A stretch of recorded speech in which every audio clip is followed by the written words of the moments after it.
Sam Elliott in The Man Who Killed Hitler and Then the Bigfoot. Mm, ee, mm. What can you say about a movie with a title like that? It just begins with a sense of ridiculousness. One of the reviewers that I saw briefly on Vudu before I watched the movie said the gravitas of Sam Elliott pulls this movie off when nothing else about it is worthwhile, essentially. I have watched it several times now. I bought the movie, a digital copy of the movie, so I can keep watching it. I'm blown away by the movie, believe it or not. Despite all of the bad reviews, I think there's going to be a subculture and a cult following for this movie in the future. If not already, I should Google around. The critics, I think everybody kind of missed what the movie was about. So the man who killed Hitler and then the Bigfoot. It begins with this fascinating alternate history where he is sent, and Sam Elliott goes through this whole strange sort of Russian supernatural ritual, and then infiltrates the Eastern Front, and he assassinates and kills Adolf Hitler. Then we rejoin his life after the war, decades later. He's living alone. It sort of picks up that what we find out eventually is because there were security doubles that were known in real history, that the Germans just pretended that Hitler was still alive and that a whole different person died in the bunker. And it really haunts Sam Elliott. And what is really interesting and the fascinating aspect of the movie, it gets to the human personal cost of war and ideological conflict in a way that's very unusual, and which in an unusual type of storyline.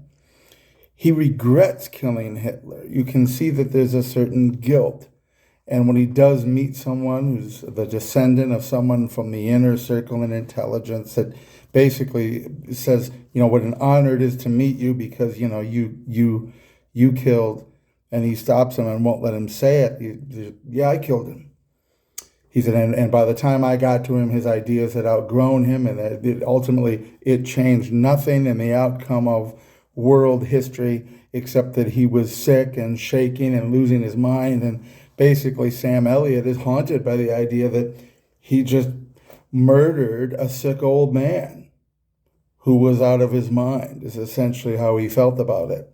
The idea that he did something heroic bothers him because he doesn't find it heroic at all, which really takes away, again, that contrast between ideological conflict that leads to war and this personal sense of he killed this old man who was trembling from Parkinson's in his bunker, and it made no difference. It didn't save the world from the war. The war went on. It didn't stop the Holocaust. It didn't change anything except that he killed a sick old man. And of course, the whole then supernatural sort of storyline about a disease and a plague being spread, which is quite timely for our time. And it turns out that it's the creature Bigfoot, right? And they recruit him as the guy who can go in there even at his age and track down and kill Bigfoot. And again, he has this moment when he finds the creature where he doesn't want to do it because he doesn't want to take life, but it has to be this way. And in this completely outrageous context of this weird Bigfoot creature in this fictional world, he goes through the same struggle again and comes through with some resolution of, I did what I had to do, but he doesn't take any pleasure in it. At the end, seeing his brother, saying, I'm glad that you buried. He said, I buried your uniform and your medals because I thought he was dead, but he's not. And he just sort of arrives to say goodbye and sort of fades off into oblivion. But I keep finding new stuff in it every time I watch it. This is the good quality of this kind of film that I think will give it a cult following. Not only is it thematically very important, despite some of the ridiculous elements, those ridiculous elements give it a hyperbole that really drives home the idea of him killing a sick old man in a bunker in World War II is presented as being equal to tracking down Bigfoot in the forest. You see, it didn't make any difference, and it isn't even real. And I think thematically, there's a lot of this sort of stuff in there, and there's a lot of minor things. He's got a rock in his shoe at various points that he can't seem to get out, and at the end, when he's gone through this whole absolution and he's at peace with his life, he gets the stone out of his shoe. And that's just one. I don't want to ruin too many for you, but I've already spoiled the plot. But it's a really an incredible movie. I can't say enough good stuff about it, and people will probably rip on me out there because I am definitely clearly in the tiny minority. But watch it closely, let yourself feel it. It really is well done, and again, it has a reason for the goofy setup and the goofy title, and it's meant to draw you in and give you something meaningful.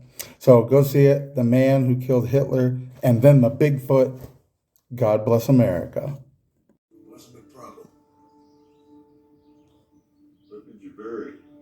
Oh, your uniform, your medals,